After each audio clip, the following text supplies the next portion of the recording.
fatos e versões. O que vai impactar na sua vida agora no Café com Política. No Café com Política de hoje, o nosso convidado é o cientista político Carlos Magno e a gente vai falar a respeito das eleições municipais. Você que está acompanhando o nosso noticiário sabe que aos poucos o cenário político está se definindo em torno das disputas que vão ocorrer neste ano de 2020 e é sobre isso que a gente vai conversar com ele. Ele que inclusive nos ajuda constantemente aqui nas análises. Bom dia, professor, bem-vindo mais uma vez aqui à Rádio Super. Bom dia, Rodrigo, é um prazer estar aqui de novo com vocês. Prazer é nosso. Professor Carlos Magno, para começar, temos aí um cenário eleitoral em Belo Horizonte que aponta 16 pré-candidaturas. 4 nomes já foram confirmados, na verdade, temos 4 candidatos já com chapa registrada no TSE, mas podemos ter 16 nomes concorrendo à Prefeitura de Belo Horizonte. E é um número, assim, muito expressivo, né? Em outras cidades da região metropolitana, nós também vamos ter um número alto de candidatos. O que isso representa para o eleitor? E isso torna a vida do eleitor um pouco mais difícil? Pode deixar o eleitor mais confuso, na sua opinião? Eu não digo deixar a vida do eleitor mais confusa, mas nós vamos passar por uma eleição completamente atípica, Rodrigo. Nessa eleição, nós temos um tempo menor de campanha, nas cidades de 2 turnos muito curtos. Esse tempo menor de campanha, somado à nova legislação sobre o tempo de TV, ela vai pulverizar o tempo de TV, então os candidatos vão ter pouco tempo em rádio e TV. Eu acredito aqui que os candidatos com maior tempo em Belo Horizonte, por exemplo, vão ter em torno aí de 4 minutos no máximo, né? E provavelmente 3 ou 4 candidatos aí, se tanto, vão ter um tempo superior a 3 minutos. E a partir disso, o que vai acontecer é que a internet vai virar uma guerra por espaço. Aquilo que nós vimos lá na década de 90, aquela quantidade de gente na rua distribuindo panfleto, agora nós vamos ver uma quantidade de gente reproduzindo conteúdo de candidato.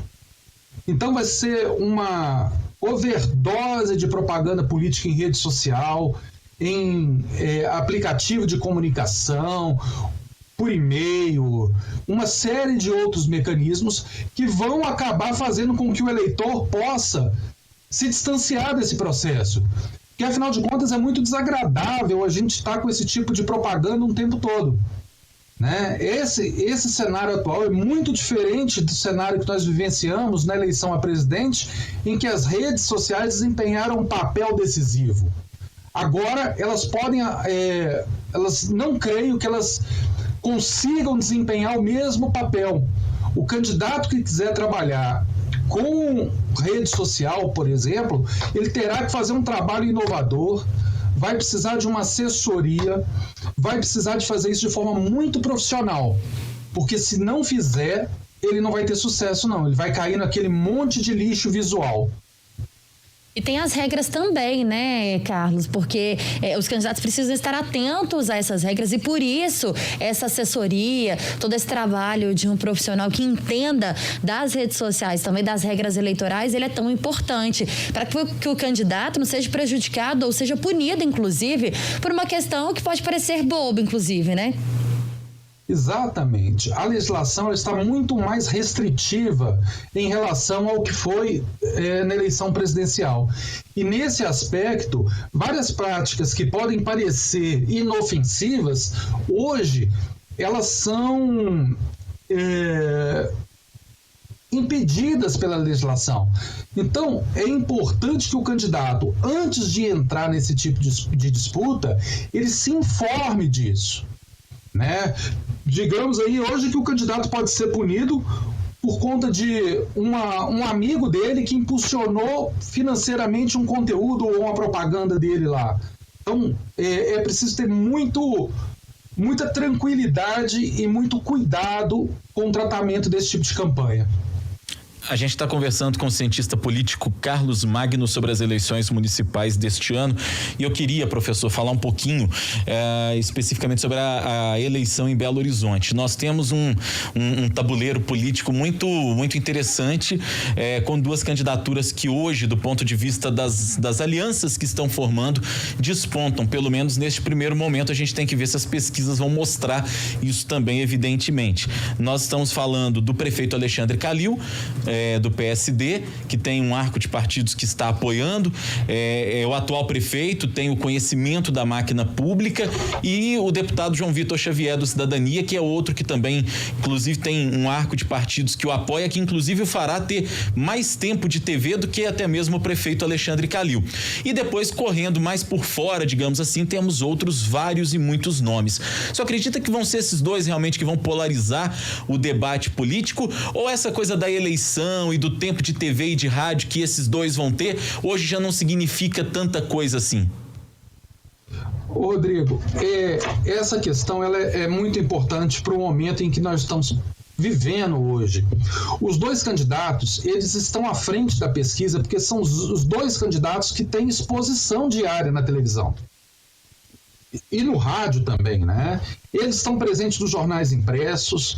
Quer dizer, o tempo todo esses dois candidatos se apresentaram, e não é segredo de ninguém que o deputado, ele também é pré-candidato há muito tempo e declara isso com muita frequência.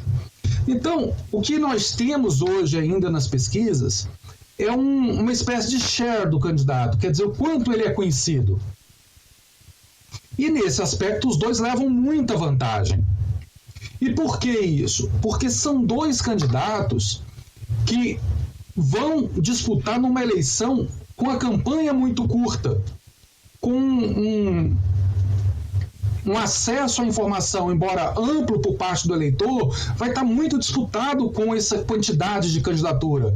Então, o fato de ser mais conhecido facilita com que o eleitor discute em relação a outros candidatos. Por outro lado, nós temos algumas outras candidaturas que têm base em inserção social, que é uma coisa que nós não vamos ter um protagonismo muito grande. Quer dizer, aquele contato com núcleos comunitários, com uma série de organizações da sociedade civil que estão muito próximas de alguns candidatos, e que esse tipo de mobilização vai acontecer em menor escala e deve, em alguma medida, ela deve crescer e ocupar algum espaço de protagonismo. Mas digo de novo, esse espaço de protagonismo deve ser limitado por conta das características da disputa eleitoral. Nós estamos a menos de 2 meses do primeiro turno da eleição, né? Que foi adiada para novembro em função da pandemia de coronavírus. Ainda há tempo, Carlos, de mudar esse cenário de alguma forma aqui em Belo Horizonte? Veja bem, Thalita, é importante que a gente lembre da eleição para governador, né? O atual governador, ele teve uma ascensão de intenção de voto justamente nas últimas semanas. As pesquisas, eu não tenho dados detalhados sobre algumas informações que são relevantes, elas, com o detalhamento desses dados, podem nos dar uma percepção se algum desses números pode ser alterado. Vou colocar aqui os votos que são de rejeição ao prefeito Calil, efetivamente, eles estão considerados dentro de alguma área de impacto, por exemplo, no caso das enchentes? Existe algum núcleo de resistência? Ou ela está disseminada? Se ela estiver disseminada, nós temos espaço, sim, para uma outra candidatura ocupar. Uma ou duas outras candidaturas, não acredito em mais do que isso. Mas, se ela estiver concentrada, a posição do prefeito, ela está muito segura e tende a se manter e até ampliar. A gente não pode descartar que aquele sentimento de que vai ganhar a eleição puxa voto também. Aquele sentimento de que, se por acaso pegar em algum momento, de que ele é imbatível, isso também pode favorecer para o prefeito. Então a gente tem que esperar as primeiras pesquisas, os primeiros detalhamentos, compreender como, sobretudo, se está distribuída a rejeição ao prefeito, para que a gente possa fazer uma leitura um pouco mais próxima da realidade. Professor, eu queria falar também a respeito da candidatura, ainda porque não foi formalizada a chapa ainda no TSE, do deputado estadual Bruno Engler, do PRTB, que é, digamos, o nome do presidente Jair Bolsonaro nessa disputa. Inclusive, ele chegou a dizer algumas vezes que contava com o apoio do presidente, é o nome do presidente nessa disputa em Belo Horizonte, né? Existia até uma expectativa de que o presidente viesse a BH no lançamento da candidatura dele, mas o presidente Jair Bolsonaro afirmou que não pretende participar da campanha eleitoral, pelo menos nesse primeiro turno. Digamos, essa ausência mais física de um apoio do presidente Jair Bolsonaro, isso representa efetivamente uma perda? E o que seria um bônus se o presidente participasse mais ativamente dessa campanha, no caso do deputado Bruno Engler? Olha, as pesquisas apontam uma consolidação do presidente Bolsonaro com 30% de aceitação no quadro eleitoral. Essa transferência poderia dar ao Bruno Engler aí algo em torno de 18%, 15%, se for uma transferência bem construída, dos votos da cidade. Os dados mostram que a aceitação do presidente em Belo Horizonte é um pouquinho menor do que a média nacional, mas de toda forma, você contar com o apoio de um chefe de executivo sempre ajuda, inclusive do ponto de vista dele dizer que o presidente vai facilitar os recursos para a cidade, o que não necessariamente é uma verdade, porque o papel do presidente é facilitar, independente de quem seja o prefeito da cidade.